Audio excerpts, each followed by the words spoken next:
Hey everybody, Bill and Deb. Hi there. Good afternoon. And it's a beautiful afternoon, by the way, isn't it? Finally. Yeah. Ever since we got back to Arkansas, just about every single day we've been saying next year we're spending one more month in Florida. Is that right? That is correct. Because it has been cold and rainy and windy and oh my goodness. Did you mention it had been cold? Yeah. The only good thing about it being cold is I've had time to paint and you've had time to practice with your music. True. That's true. But you know, it was quite a culture shock from going from 80-degree days to low 50s, high 40s.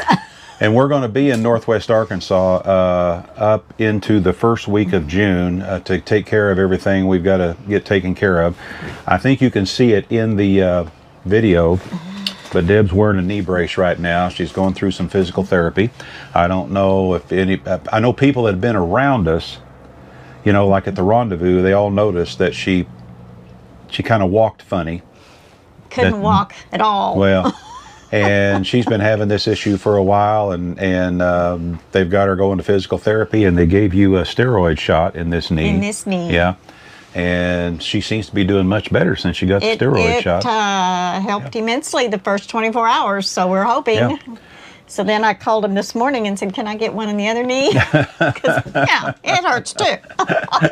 So anyway, we're going through that, and then I have a couple of minor procedures. And then after I got here, of course, I developed a huge toothache, went to the dentist, and they laid out about $6,000 worth of work they wanted to do. And of course, I told them I couldn't afford that. And so anyway, we settled on $2,400 worth of work, which I start here shortly on that while we're here. And then what did we maybe have discovered this morning? Well, we might have a minor issue with the transmission in the van. Maybe. Yeah. We're hoping not. Well, it's really not minor if it's what we fear. And we knew that this day was coming, and it might not be here yet, but you know, it's got 252,000 miles on it now.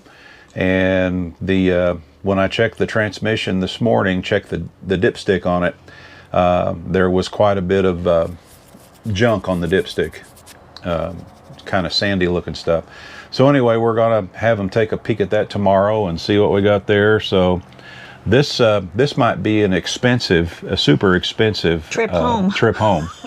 But we'll see. We'll see. Well, you know, we're not getting all excited yet. We're just going to see what happens. Well, what else can we do? Nothing else One we day can at do. a time. Yeah. Now, what we thought we would talk about today, and we've done a video about this before in the past. But we have a lot of new subscribers that may not have seen We have this. a bunch of new subscribers, So we've had by a lot the of way. questions. In fact, we were real excited when we broke 20,000 subscribers just a couple of weeks ago, and now we're over 21,000 subscribers. And yes, we will be having a celebration live here in the next couple of weeks or so. Let me get my dental work all done and get to where I can, because I'm planning on singing a few songs and doing stuff like that. But we'll talk about that here shortly after I get through all this other stuff. But because we have so many new subscribers, and we've noticed a lot in the comment section, because we've been doing a lot of walkthrough videos and things like this, and of course talking about our trailer, we've had a lot of questions about where cargo trailer conversions are welcome or not welcome. And we've had a lot of comments simply saying, but cargo trailer conversions aren't welcome at a lot of campgrounds. So some folks have been asking questions. Other folks already have their mind made up that there's an issue. And quite frankly, there is a minor issue when it comes to that, but we're going to talk about it a little bit, and we can expound upon this subject a little better than we could 2 years ago. Yeah. Well, wouldn't you say? 3 years ago. 3 years ago. So the first question would be, have we ever been turned away at a campground? And the answer is... Yes, we have. Yes. Isn't that right? Yes. Yes, we have. But guess what? It wasn't when we had a cargo trailer conversion. It was when we had a motorhome. Because we experimented with that. Some of you that have been with us for quite some time, I said this was over 5 years ago, we actually started out with a Winnebago 28-foot motorhome. Right. And about the only thing we did on that was a little bit of cosmetic work on the outside. On the exterior, this thing looked great. And that's what sold us on it. It looked so nice. It only had a little over 60,000 miles on it. It was a 1989 model, that's for sure. But to look at it, there's no way you could have known that it was an 89 model unless if you were a Winnebago motorhome aficionado. Hell, I used a big word there, didn't I? 50-cent word. But it was good looking. Everything worked on it. You know, it was a nice looking motorhome. And so what we did, we were still new to all of this, and we were experimenting with the possibility of going full time. Right. Yeah. We were playing around. So I was making some phone calls. I wanted to find a place where because we were having, we were learning about how to find places to camp and things like this. So some friends of ours recommended this one particular campground out on Beaver Lake, a privately owned campground on Beaver Lake. And they said, give them a call. They're friends of ours. And they said they were super nice people and all this stuff. And what we wanted to do was see if we could just find one campground where we could stay for a full month and see how everything went. Right. Right. So I called this guy. And immediately when I told him that we had just got a motorhome and we're looking for someplace with a monthly rate for now, immediately he says, "Are you living in it?" And he said it like that. "Are you living in it?" And I said, "Well, we're experimenting with the possibility of that. That's why we want to look into this. Well, tell me how your motorhome looks." And I said, "It's sharp. It looks good. That's why we purchased it, because it looks good. It's a nice looking motorhome." He says, "Well, we got some regular clients here," and he went into some big spiel about our regular clients, and "I don't want to put you where you would be seen. I might have a place I could put you on the back row." I mean, his attitude, let's just say it quite frankly, stunk from the minute we started talking. And of course, at the time, I didn't know how to handle things like this because I was new, and it was a delicate situation, or so I felt. And he was making me feel like that. And I said, "You're going to find that our motorhome, it looks nice. It's a nice looking motorhome. It's not going to be an embarrassment to have it in your campground." And he says, "Well, I'll tell you what. Well, he said, I got a place I can put you on the back row so you won't be seen. And but I'm telling you this. If you pull in and if there's a window unit air conditioner hanging out of that thing, I'm going to tell you to turn around and head right back out." We didn't have a window air conditioner. And we didn't have a window air conditioner. We, after discussing, we decided, you know what? Well, we don't need your space. Here's what else we did, though. we decided we found someplace else to go to try this out. So, but here's what we did. We once we found someplace else to go, we drove out to this campground because we'd never been through this campground. And when we drove through the campground, some of the RVs that he had parked out in the open, where everybody could see, were nowhere near the caliber of our motorhome. Nowhere near. So we're thinking, we really didn't want to stay here anyway. No. Right? No. We don't need that. So, but yeah, that actually happened. And that's when we were turned away. Now, after we built the red trailer, the first trailer we had, the 7x16 red trailer, and here again, we were still learning. I had to clear my throat. We were looking into different places we could go and different things we could do. And we wanted to travel through Florida, of course.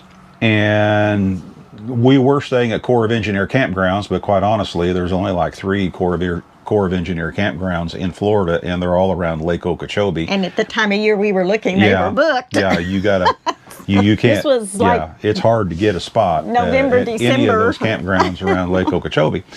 So we've been watching videos about 1,000 trails. Right. Yeah, 1,000 trails. And we came this close to buying a membership in 1,000 trails. Now we thought that would be the answer to our problem. Yeah, yeah. that'll answer the problem, Because, you know. you So they know, got them all over Florida. We were yeah. looking at the map. Man, they're everywhere. They're everywhere.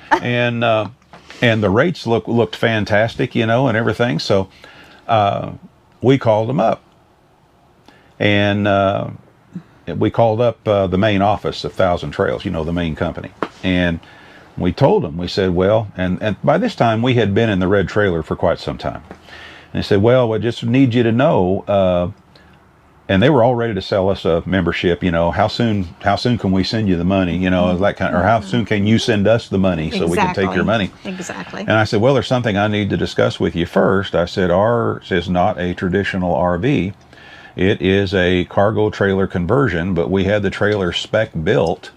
There's no ramp door on the back. It looks, to look at it with windows and RV doors, it looks more like an RV than it does a cargo trailer. And that really doesn't mean anything. I don't mean anything by that at all, but I was just trying to, you know, say something that maybe they could understand. The first thing she asked me, she says, does it have an RVIA sticker on it? And I said, no, because we built it ourselves. It doesn't have an RVIA sticker on it. And she says, well, she said, these are managed by different people, of course. Oh, and, by different people. Yeah, and it all depends on who you encounter at each particular campground as part of the Thousand Trails membership. And some may say everything's fine or not say a thing at all, and others will say, no, sorry, you're not welcome here, you know. And I said, well, that'll do me a lot of good after I go ahead and make reservations and everything, and then I get there and then find out you're not going to let me come in, and all of a sudden I have no place to go, and I'm in the middle of Florida where it's there, you know, the chances of finding some place to go in a split second, you know, at that moment is pretty slim. And so we decided not to do that because of that. Right. Right. So now some out there that have cargo trailer conversions may have a membership with Thousand Trails. They may have no issues. And they may not we just have could not get a guarantee. Exactly. And, yeah. you know, we like to know where we're going when we leave this Exactly. place. We like to know we're going to this place. You know, I'm too old to start looking for someplace else to go at 7 o'clock at night. Yeah, we like to be already set up and settled. Yeah. Usually by 7 o'clock, usually before that, we're all set up and relaxing and maybe drinking a little wine or something like that. Sitting outside, enjoying where we're at. Yeah. And listening to the birds sing and all that stuff and watching other people come in, you know, and park their rigs and everything. So, no, that wasn't going to work for us. But that doesn't mean that there's no place for people with cargo trailer conversions to go. No. Does it? No. At all. You know, we haven't had any issues traveling and finding places to stay. And of course, most of you know that the vast majority of the time we are staying at U.S. Army Corps of Engineer campgrounds. And we'll say this one more time. At U.S. Army Corps of Engineer campgrounds, you will not have any issues at all. Right. No, or national parks. National parks, anything that is managed by the U.S. government, which includes, of course, U.S. Army Corps of Engineer campgrounds, national parks, national forests. For instance, we like to go to Davis Bayou Campground, which is down near Ocean Springs, Mississippi. That is actually a national park at Davis Bayou Campground. No issues whatsoever. Same fees as we pay everywhere else, you know. We've also discovered that the state parks, you don't have any issue. Most of the time, you will not have an issue at any state park, you know. Right. And there's a difference, of course, between state parks and federal parks. Now, what we just recently discovered in the state of Louisiana, which we've talked about before, is that the state of Louisiana honors the senior pass that we have through the federal the Keep America system. Beautiful. The Keep America Senior Beautiful Pass. Senior Pass. And with that senior pass, at anything that's managed by the federal government, which would be U.S. Army Corps of Engineer campgrounds, national parks, anything federal, we get a 50% discount in camping fees. Right. And most of them are reservation ahead of time, Right, online right, reservation. Right. Now, and some will take a chance and pull up to the gate realizing they have to reserve one before they can park, but they will think, and we learned this the hard way, well, no, we knew it, but when we were park attendants for a while at a Corps of Engineer campground, a very, very popular Corps of Engineer campground, we would have people pull up all the time thinking, on a Friday evening, thinking that, hey, there'll be spots available. I'll just get in there, and I know I got to reserve one, but I'll just go in there and ask them to show me what spots are available, and I'll go in and get it online and go ahead and go in and park. It didn't work that way. You would not believe how many people we had to turn away because they waited to the last minute. Now, one thing that we do before we start on our trips, which we'll be heading out around the first week in June for another adventure, we will have most all of our reservations all lined out well in advance. And most of the places we'll be staying will be U.S. Army Corps of Engineer campgrounds where we're going. Yes. Now, here's the beautiful thing about it, and we've talked about this so many times before. And let's compare a U.S. Army Corps of Engineer campground or a National Park campground or National Forest campground to a privately owned campground. Okay? First and foremost, let's talk about price. Right? As a general rule. As a general rule, what you will find by and large is an average fee at a privately owned campground is going to be, at least $40 a night or more. Or more. It's real easy to get. I've seen some that were up well over $100 a night. And some are laid out really nice where you're not 3 feet away from your neighbor, but in most cases in privately owned campgrounds, because the more spaces they can have, the more spaces they can fill, the more money they can make. It's a profit game. You're going to be packed in. Now let's talk about national parks, Corps of Engineer campgrounds.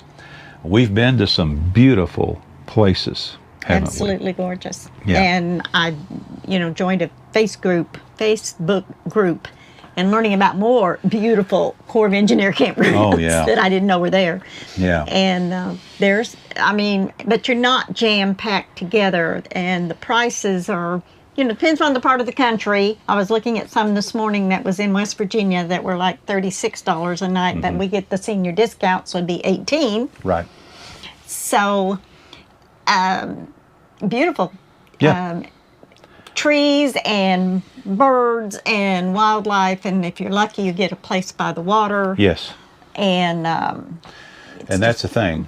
99% of the time, it's because the U.S. Army Corps of Engineers, they build lakes and stuff like that. Yeah, their job is reasons. to control water. Right. And so 99% of the time, you're going to be on a beautiful body of water. You're going to be on a river, a lake, something like that. And man, we've been to some absolute beautiful places. And guess what? Our neighbor wasn't, 3 or 4 feet away from us. And just like Deb said.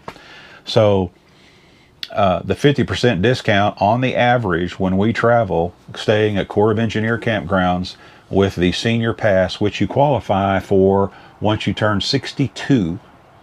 If you are 62 years old, why don't you have your America the Beautiful senior pass? If you travel, in RV, why don't you have it? Because it saves you a ton of money. On the average, because not all campsites are going to be $36 a night. No. That was that was the highest I've ever seen. Most of them that we've been to, the regular price is going to be $24 to $26, which means our nightly fee would be $12 to $13. I found some for $20. Yeah, found some that were on our next adventure. We found some campgrounds where the regular fee is $20, which means we'll be paying $10, and that's with electric and water. Yep. Yeah. Now, dump station nearby. Right, dump station nearby. Very few U.S. Army Corps of Engineer campgrounds will have sewer. Some of them we have discovered. We used to say that none do, but we were wrong. Some do have sewer because we've been to some that offer some campsites with sewer. And if our case, had we have known that, guess how much more that campsite would have cost us with sewer. I believe it was $1.50 more. Yeah, $1 to $1.50 more. Yeah.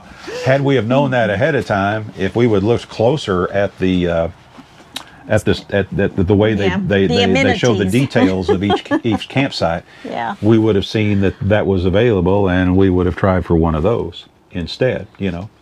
But we've gotten used to running with the little Blue Boy auxiliary gray tank up to the dump station. We've got it down to a science. But we are working on a system right now where we will have a 42-gallon auxiliary gray tank built into the van. And I've already got a 12-volt outlet ran to where my sewer dump is on the trailer.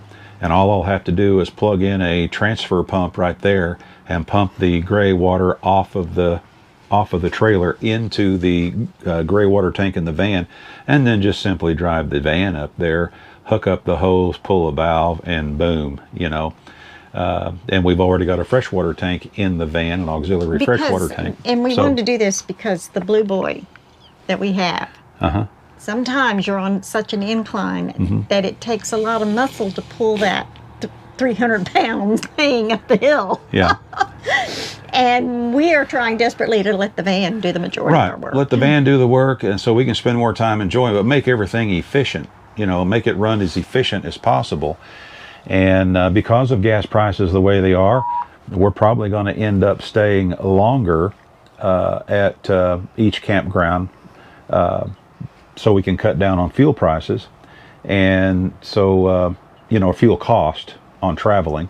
So that means that we'll be making more runs to the dump station and things like this. So the fact that we will have the van set up to even be able to take our gray water up to the dump station is going to be a big plus for us and make things a lot easier. And we can spend more time relaxing and seeing the sights other than, trying to figure out a way to dump our gray water.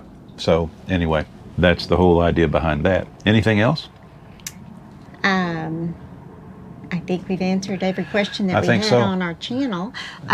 We do have merch now. Oh, yeah.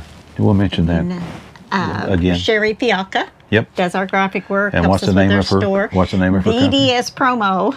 BDS Promo. So you turned your phone back on so you could see it. Yeah, because for some reason, I'm sorry, Sherry, but for some reason, I have trouble. Well, I pulled the old age card. No. Let's don't do that. Let's don't do that. But she does a great job, and she helped us with our website. Our website is www.iridetinyhouseadventures.com, and that's where our store is. If you want to order shirts or hats or wine glasses, coffee cups, tote bags, several different items. But before we go, let's stress one thing here again. If you're hesitating about building a cargo trailer conversion or hesitating about building converting a school bus or something like that, don't let that hold you back, because there are plenty of places you can go. You don't have to depend on privately owned campgrounds. Right. Now, there are some privately owned campgrounds that will accept these type like of our rigs. favorite one in Florida. Yeah, where we had the Tiny House Adventures Rendezvous, our first annual Tiny House Adventures Rendezvous. The second one will be next February. Right, and that was a privately owned campground. But there are plenty of places to go, and we haven't even begun to talk about the BLM land that's available, out west, which we're probably going to be looking into some of that here before too long. Yeah, sure enough. So anyway, we're going to go ahead and let you go. I don't know what else we need to add to this.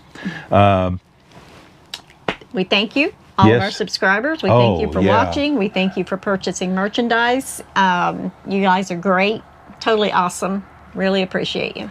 Yeah. And tomorrow I go in for my first dental appointment, so be thinking about me. Poor baby. Yeah. It's not going to be good. It'll be fine. I'll be crying. Fine. It'll be fine. Okay. I'll be fine. I hate going to the dentist. I should have been going to the dentist long before now. Maybe it wouldn't be as bad as it is, but maybe not. That's a whole nother story. Yeah. Anyway, we're going to let you go. And this is Bill and Deb with I Ride Tiny House Adventures. And you know what we're going to say. We are not camping. We're living. You guys get out there, do some living in a schoolie, in a cargo trailer conversion, in a RV. In a Get van. out there. In a van, don't matter. Get out there. In a tent. Get Do some- going. Do some living, and we'll see you again soon. Bye-bye. Bye bye.